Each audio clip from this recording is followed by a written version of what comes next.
Everything, as I remember, it was a kind of a looking up. Everybody who had the sense that nobody was going to stay tomorrow the way they were today. Things were going to get better. The nation shared that optimism. America produced more, sold more, and consumed more than any other country in the world. Oh, what a feeling when you're hitting on high.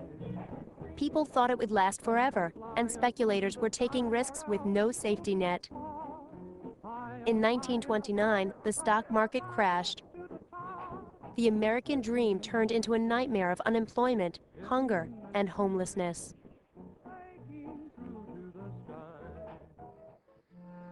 In Detroit, the $5 day was history.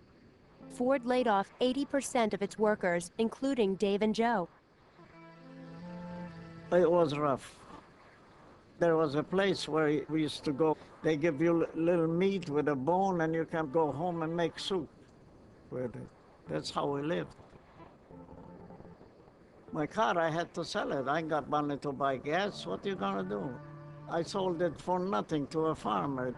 How you feel if you got a car and then you got to get rid of it because otherwise you ain't got nothing to eat? You feel bad.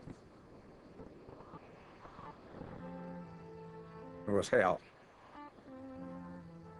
You never have, I don't believe, had the necessity of going and pick up a half-rotten orange or a half-rotten potato and cut that off and take a bottle of it home and your mother make a meal out of it.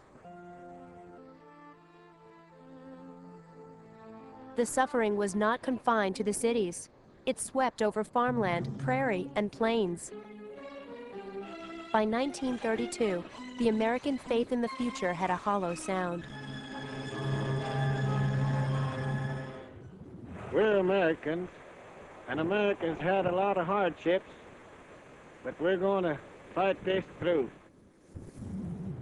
The homes were just almost shredded. The windows were blown out. The building was a wreck. You'd have to look ahead for better days, better times. You couldn't imagine how they looked or how they felt. Most of them just moved off and left it because it wasn't worth it.